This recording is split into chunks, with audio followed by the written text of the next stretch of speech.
In addition to being well known for their achievements as producers and composers, this pair was also among the most successful singing duos of all time.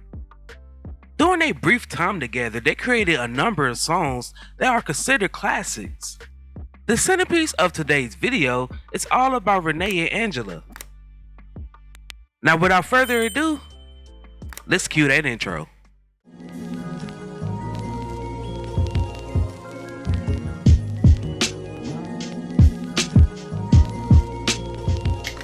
In the 1970s, Angela Winbush was working as a backup musician, most notably as a member of Stevie Wonder's Wonder Love.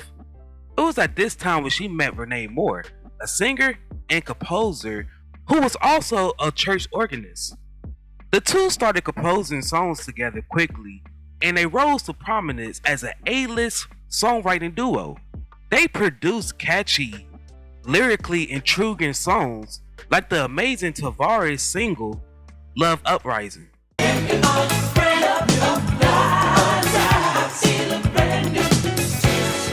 And Stephanie Mills' smash song, I've Learned to Respect the Power of Love. I'm not ashamed to tell you, many nights I've tossed and I've turned. The two, they were signed as a singing act by Capitol Records and recorded 3 successful albums for the label. Their self-titled album was released in 1980, followed by Wall to Wall that was released that next year. Their song, I Love You More, was a minor hit.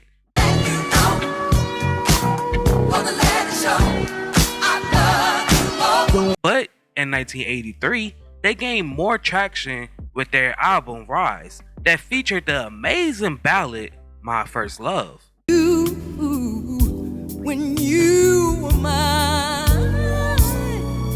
In 1985, the pair's decision to sign with Mercury Records changed the course of their careers. They had 4 chart-topping hits with Save Your Love for number 1, I'm the one that will always love you. Your Smile, When I'm lost and feeling low. I'll Be Good, You know I love you more. I'll be good. and You Don't Have to Cry, all from their label debut album Street Called Desire. I've got what you need, girl. Then unexpectedly, at the height of their fame, Winbush left the duo after a highly public falling out. Tensions developed between the two singers as a result of disagreements and disputes.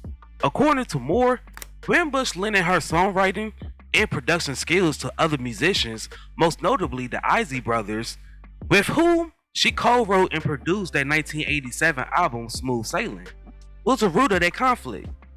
However, Winbush said Moore's aggressive actions included an onstage altercation in Cleveland, Ohio in 1986, and the fact that she was the only lead singer on a lead song, Your Smile, which peaked at number 1 on the R&B charts, was the main causes of the group's dissolution.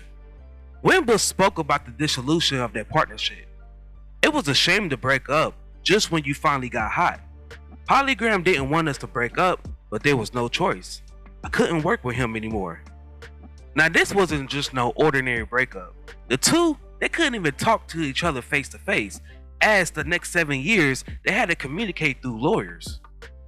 Their fallout was so bad that Moore refused to be interviewed for a Winbush episode of UNSUNG.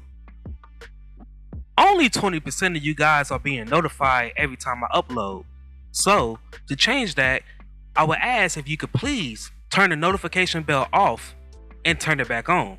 And if you don't have the notification bell on, then please turn it on for me.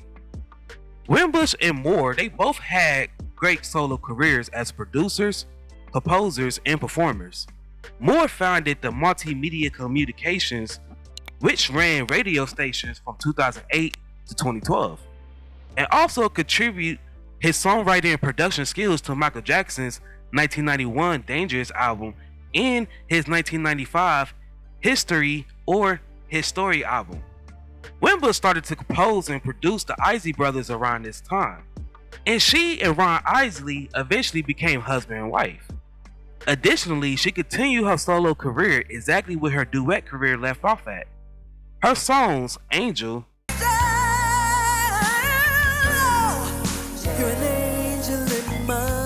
and It's the Real Thing, both peaked at #1 in 1987. No mistake, this ain't no fake love. No, it's a real deal. Wimbush became a highly sought after producer and composer, working most famously with Layla Hathaway and Climax, and also effectively changing up the iconic sound of the Isley Brothers, all while challenging a sexist music culture that questioned that a woman could be so accomplished. In fact, she put so much emphasis on her husband's success in the 90s that she neglected her own performance career. Despite having solo success in 1994 with Treat You Right, she spent the rest of the decade mostly out the public eye. And any place, you don't have to worry. Rene and Angela's iconic song My First Love was later covered by the amazing duo of Avant and Kiki Wyatt. And my only love.